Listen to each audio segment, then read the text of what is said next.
বলছে। হ্যাঁ, মাননীয় স্পিকার, আপনাকে ধন্যবাদ। আমি আলমগীর মোহাম্মদ মাহফুজুল্লাহ ফরিদ, 295 কক্সবাজার 2। আমি জনাব এই সুলতান মাহমুদ বাবুর পক্ষে 139 জামালপুর 2 এর পক্ষে গৃহায়ন ও গণপূর্তমন্ত্রী মহোদয় অনুগ্রহ করিয়া বলিবেন কি, ইসলামপুর উপজেলায় সরকারি আবাসন সুবিধা সম্প্রসারণ ও নিম্ন আয়ের মানুষের জন্য সাশ্রয়ী বাসস্থান নির্মাণ প্রকল্প গ্রহণের কোনো পরিকল্পনা আছে কিনা, থাকিলে তাহা কি? ধন্যবাদ মাননীয় স্পিকার। মাননীয় গৃহায়ন ও গণপূর্ত মন্ত্রী উত্তর দিন।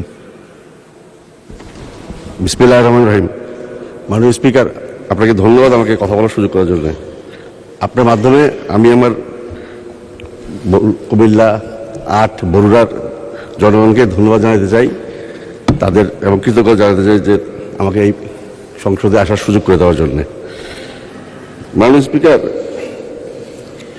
গৃহায়ন ও গণপূর্ত মন্ত্রণালয় কর্তৃক বর্তমান জামালপুর জেলার ইসলামপুর উপজেলায় সরকারি আবাসন সুবিধা সম্প্রসারণ ও নিম্ন আয়ের মানুষের জন্য সাশ্রয়ী বাসস্থান নির্মাণ প্রকল্প চলমান নাই।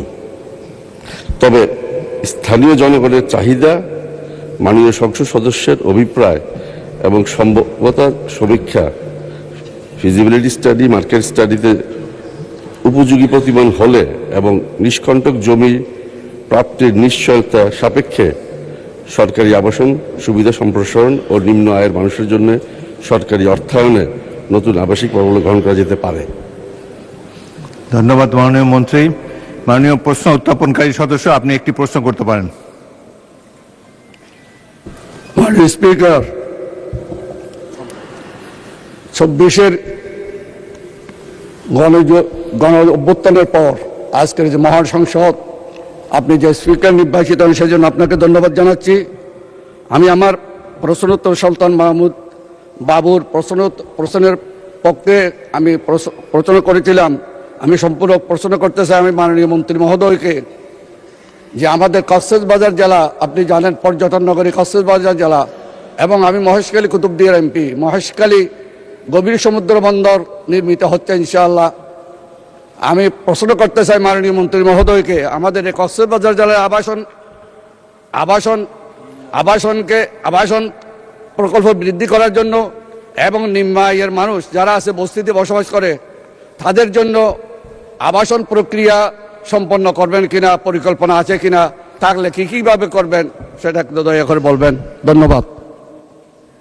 মাননীয় সদস্য, এটা সম্পূরক প্রশ্ন হলো না, কারণ মূল প্রশ্নটি ইসলামপুর উপজেলা নিয়ে। তবুও সংসদের প্রথম প্রশ্ন, সেই হিসাবে এটাকে বিশেষভাবে আমি অ্যালাউ করছি। মাননীয় মন্ত্রী।